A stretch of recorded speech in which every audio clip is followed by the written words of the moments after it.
is that they too have to take people with them. The fourth and final idea I want to put forward is an idea that we need more responsible politics. There's very little social science evidence that compares attitudes on globalization.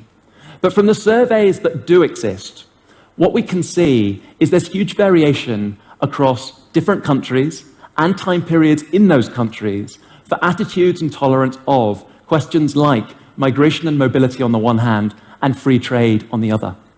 But one hypothesis that I think emerges from a cursory look at that data is the idea that polarized societies are far less tolerant of globalization.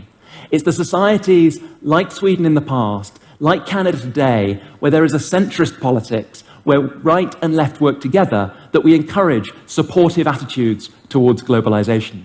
And what we see around the world today is a tragic